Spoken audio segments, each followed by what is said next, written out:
तो रज़ा हारून साहब, ये अब मियाँ साहब के हाथ में एक बार फिर पार्टी की कमान आ चुकी है, तो उनकी अपनी जमात के बयानिए में या हुकूमत की पॉलिसी में कहीं कोई तब्दीली आपको आती महसूस हो रही है आने वाले दिनों में? नहीं, बिल्कुल। सबसे पहले तो जाहिर है कि वो आज सदर मुंतखब हुए हैं। वैसे भी वो रहनुमा है, कायद का टाइटल उनके पास है। ये मुस्लिम लीग का नून नवाज शरीफ ही हैं, तो ओहदा उनको दोबारा मिल गया। पार्टी तो उनके पास ही थी।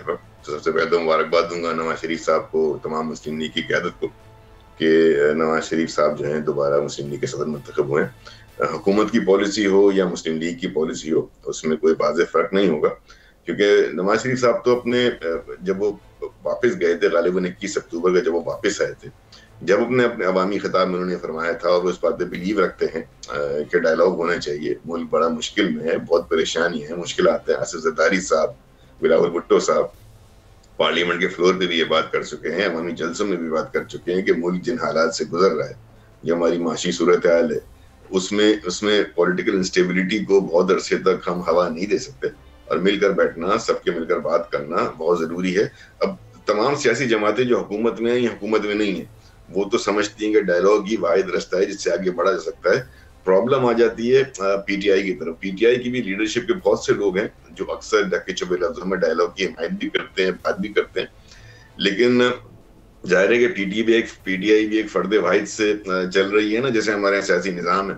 तो जब तक इमरान खान साहब नहीं चाहेंगे, ये मुज़ाकरात नहीं हो सकेंगे। और जहां वो मुज़ाकरात की बात आती है तो 3 पार्टियों को तो नाम ले लेते हैं कि इन पार्टियों से मुज़ाकरात नहीं हो सकते। तो यही 3 वो पार्टियां हैं जो हुकूमत का हिस्सा है।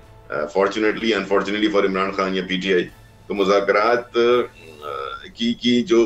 की जो शुरुआत है वो पीटीआई की रजामंदी से वाबस्ता है। बाकी सारी पार्टियां तो मिलना चाहती हैं, बैठना चाहती हैं, बात करना चाहती हैं। सही। अब रज़ा साहब, ये ज़ाहिर है कि पीटीआई भी अपनी शराइत तो सामने रख देती है, शराइत के बगैर वो भी बात करने को तैयार नहीं है, क्योंकि दरमियान में ये 8 फरवरी का दिन आ जाता है। अब उस दिन जो बकौल उनका मैंडेट चोरी हुआ, वो उसको रियलिटी से तशबीह देते हैं, उसके सबूत और शवाहिद भी उनके पास मौजूद हैं। तो ये जब तक किसी एक नुक्ते पर हुकूमत नहीं रजामंद होगी, तो ये फिर मामला कैसे आगे बढ़ेंगे? वो भी अपनी जगह पर स्टैंड लिए हुए हैं, हुकूमत भी अपनी जगह पर बज़िद है। नहीं, उनकी मेन शर्त क्या है? अगर शर्तों के पूरा होने के बाद मुज़ाकरात में बैठना है, तो फिर अरबा मुज़ाकरात में क्या बात करनी है? मतलब खाने है, चाय पीनी है, बिस्कुट खाना है, क्या? यकीनन उन्हीं शराइत, ठीक है, अपनी एक लिस्ट ऑफ डिमांड्स बना ले, उसको शराइत ना कहें। ये लिस्ट ऑफ डिमांड्स हैं, वो TOR कैसे होंगी, लेकिन मुज़ाकरात हमेशा अरबाब भाई अनकंडीशनल शुरू किए जाते हैं। गवर्नमेंट देने की पोजीशन में होती है, इसलिए वो आती है और आपकी बात सुनती है। गवर्नमेंट की डिमांड्स कम होती हैं, होनी नहीं चाहिए। अपोजिशन पार्टी है, पीटीआई एक बड़ी पार्टी है, यकीनन एक पॉपुलर पार्टी है, लेकिन अगर वो प्री कंडीशंस रखेंगे तो मुज़ाकरात किस बात पे करेंगे? अगर वो सारी बातें उनकी पूरी हो जाती है तो फिर मुज़ाकरात के तो बेमायने हो जाएंगे ना। तो मेरी सजेशन होगी, बाकी तो पीटीआई का अपना फैसला है कि प्री कंडीशंस ना रखें। और मुज़ाकरात की टेबल पर बैठे, सब एक्सपोज हो जाए। अब रज़ा, हुकूमत के पास इनको देने के लिए क्या होगा? इनके गिरफ्तार कारकुनान हुकूमत तो नहीं रिहा कर सकती, अदालती मामला है, रिलीफ वहाँ से मिलना है। फिर अगर मैंडेट की चोरी का इशू है, वो भी ट्रिब्यूनल्स में मौजूद है, वो भी वहीं से फैसले होने हैं, उस पर भी हुकूमत तो ज़ाहिर है कोई एक्शन नहीं ले सकती।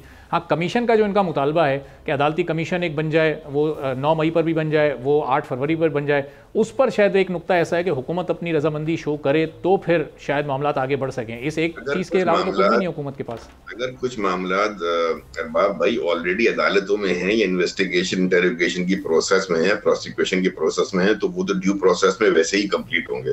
कमीशन जो है ना, हमें इस बात को समझना चाहिए, कमीशन जब भी कायम होता है वो फैक्ट फाइंडिंग के लिए होता है, और फिर उसकी फैक्ट फाइंडिंग किसी न किसी जुडिशियल फोरम पे पेश की जाती है, जहाँ पे उसकी रेजोल्यूशन होती है। तो बहरहाल इन सब चीजों की रेजोल्यूशन, आप कमीशन बनाए ना बनाए, JIT बनाए, पार्लिमानी कमीशन बनाए, जो भी करें, वो अपनी फाइंडिंग उस जुडिशियल प्रोसेस में ही देगा ना जहाँ उसका काम चल रहा है। तो मेरी रिक्वेस्ट होगी, जाहिर है कि पीटीआई के दोस्तों का अपना मसला है कि आसिफ अली जरदारी साहब एक मफाहिमत के हवाले से उनका किरदार रहा है।